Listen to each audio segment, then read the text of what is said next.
Are dignity. ఇప్పుడు ఎమ్మెల్యేలు ఎవరైతే పార్టీ ఫిరాయింపు ఏదైతే చట్టం కింద వాళ్ళని డిస్మిస్ చేయాల్సిన ఏదైతే స్పీకర్ ఉన్నారో వాళ్ళు కూడా అలా ఎలాంటి అంటే ఇప్పుడు నా దగ్గర ఇక్కడ ఒక జడ్జిమెంట్ ఉంది నిన్న స్పీకర్ ఇచ్చినటువంటి తీర్పులలో. ఇక్కడ ఏంటంటే ఆ తీర్పులో ఏం రాసినారంటే బీఆర్ఎస్ పార్టీ వాళ్ళు సరైన ఎవిడెన్స్ ప్రొడ్యూస్ చేయలేకపోయినారు అనేటువంటి మాట స్పీకర్ చాలా ప్రస్ఫుటంగా రాసినాడు. ఎట్లా అని అంటే ఇప్పుడు ఫర్ ఎగ్జాంపుల్ ఇప్పుడు నేను మీతో మాట్లాడుతున్నాను, ఒక ప్రోగ్రామ్ మీరు టెలికాస్ట్ చేస్తున్నారు. సో మీ ప్రోగ్రామ్ను నేను వీళ్ళు పార్టీ ఎమ్మెల్యేలు పార్టీ మారినారు అని చూపెట్టడానికి ఒక ఉదాహరణగా తీసుకొచ్చిన. అయితే చట్ట ప్రకారంగా దాన్ని ప్రూవ్ చేయాలన్నప్పుడు మిమ్మల్ని ఎగ్జామిన్ చేయాలి. ఏమయ్యా నువ్వే ఫలానా రోజున పోయినావా శరత్ కుమార్ దగ్గర? పోయినాను. ఫలానా ఇంటర్వ్యూ చేసినాను, ఈ ప్రశ్నలు వేసినాను, ఆయన ఇదే రకమైన సమాధానాలు ఇచ్చాడా, ఈ రకమైన సమాధానాలు ఇచ్చాడు, ఇది చూసి చెప్పు, ఇది నువ్వు తయారు చేసి నువ్వు రికార్డ్ చేసిందేనా కాదా అని నిన్ను ఎగ్జామిన్ చేయాలి. అక్కడ వాళ్ళు ఎగ్జామిన్ చేయలేదు. అంటే బీఆర్ఎస్ తరఫున ఎవరైతే ట్రయల్ కండక్ట్ చేసినారో వాళ్ళు కొన్ని విషయాలను ఊహించలేకపోయినారు. అంటే ఈ రకంగా ఎవిడెన్స్ లీడ్ చేయాలా అనేటువంటి విషయాన్ని చేయకపోవడం వల్ల అంటే పత్రికల్లో వచ్చిన విషయాలు తర్వాత పేపర్లలో వచ్చిన విషయాలు సరిగా ప్రూవ్ చేయలేదని రాసినాడు.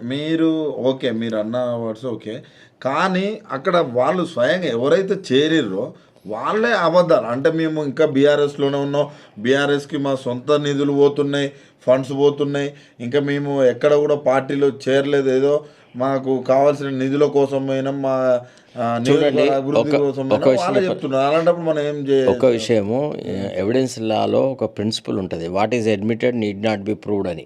ఏదైతే వాళ్ళు స్వయంగా వాళ్ళ నోటితోనే మేము అభివృద్ధిని చూసేసి పార్టీలో చేరినామని. ఫర్ ఎగ్జాంపుల్ పోచారం శ్రీనివాసరెడ్డి ఉన్నాడు, ఇక్కడ కండువా వేసుకునే కాదు, పోచారం శ్రీనివాసరెడ్డి ఇంటికి రేవంత్ రెడ్డి పోయినాడు, అక్కడ కండువా కప్పినాడు, నేను చేరిన అన్నాడు. ఆ తర్వాత పోచారం శ్రీనివాసరెడ్డిని ఢిల్లీకి తీసుకెళ్ళి రాహుల్ గాంధీతో కండువా కప్పించినాడు. మరి ఇక్కడ అంటే సరే నియోజకవర్గం అభివృద్ధికి కండువా కప్పుకున్నాడు అంటే అర్థం ఉంది. మరి ఢిల్లీలో ఏ రకమైన అభివృద్ధి చేసినాడు? రాహుల్ గాంధీని అభివృద్ధి చేసినాడా లేదా ఈయన అభివృద్ధి అయినాడా? చెప్పండి ఒక మాట.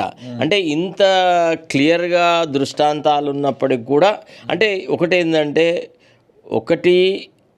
స్పీకరు కొంత ప్రెషర్లోకి గురై ప్రభుత్వ పరంగా ఏదో రకమైన ప్రెషర్లో ఉండి ఈ తీర్పు ఇచ్చినాడు. ఆ తీర్పులో కొంత లోపభూయిష్టమైన విధానాలు డౌట్ మనకు అందులో డౌట్ లేదు. కాకపోతే కొన్ని విషయాలలో ఎవిడెన్స్ లీడ్ చేసేటప్పుడు కూడా వీళ్ళు కొద్దిగా జాగ్రత్త పడితే బాగుండేది. అంటే ఏ సోర్సెస్ని అయితే ఇన్ఫర్మేషన్ వచ్చిందో ఆ సోర్సెస్కు సంబంధించిన వ్యక్తుల్ని ఎగ్జామిన్ చేసి ఉంటే, ఇంకా కొద్దిగా పకడ్బందీగా ట్రయల్ చేసి ఉంటే స్పీకర్ను ఇంకా ఎక్కువగా మనం ఎక్స్పోజ్ చేయగలుగుతుంటే స్పీకర్ తీర్పులో ఎన్ని లోపాలు ఉన్నాయని ప్రస్ఫుటంగా చెప్పాల్సిన 10 మంది ఎమ్మెల్యేలు ఏదైతే ఉందో వాళ్ళు చెప్పే వ్యాఖ్యలు కావచ్చు అవి కావచ్చు ఎట్లా అనిపిస్తున్నాయి మీకు? ఒక కడియం శ్రీహరి ఇప్పుడు మీరు నేను చర్చించుకున్నా తప్ప మీరు గ్రామీణ ప్రాంతాల్లో ఎక్కడికి పోయి ఏ చావడిలో నిలబడి ఏమయ్యా ఈ 10 మంది ఎమ్మెల్యేలు పార్టీ మారినారా లేదా అంటే వాళ్ళు చెప్తారు మారినారు అని. ఇవాళ మారిన ఎమ్మెల్యేల నియోజకవర్గాలలో పంచాయతీ ఎన్నికలు జరిగినాయి కదా, అంత చిత్తుగా ఓడిపోయినారు. ఒక్కడికి అక్కడ దిక్కు దివాణం లేకుండా తయారైంది. ప్రజలు హర్షించట్లేదు. వీళ్ళ రాజకీయ జీవితం ఎట్లుంటుంది? వీళ్ళందరూ ముసలివాళ్ళే. ఇందులో ఎవడు నెక్స్ట్ ఎలక్షన్ వరకు బతుకుంటే కంటెస్ట్ చేస్తారు. కడియం శ్రీహరి తుస్సే, తర్వాత పోచారం శ్రీనివాసరెడ్డి తుస్సే, మిగతా వాళ్ళకి లిస్ట్ కౌంటే లేదు. వాళ్ళని ఎవడు పట్టించుకునేవాడే లేడు. అసలు ఇట్లాంటి ఊతుగాళ్ళకు టికెట్ ఇచ్చినందుకే బీఆర్ఎస్ బాధపడాలా. అంటే పార్టీ ఐడియాలజీతో పార్టీ సిద్ధాంతాలతో ముడిపడి ఉన్న వాళ్ళను ఉద్యమంలో పార్టిసిపేట్ అయిన వాళ్ళు అయితే కేసీఆర్ను అట్లనే అట్టి పెట్టుకుని ఉండేవాళ్ళు. నమ్మి మోసపోయినారు. డెఫినెట్లీ ఇట్లాంటి భవిష్యత్తులో కూడా ఇట్లాంటి ఊతుగాళ్ళకు టికెట్లు ఇవ్వద్దు. అది వాళ్ళు గుర్తించుకుంటే వాళ్ళకు మంచిది. Okay, thank you. రైట్.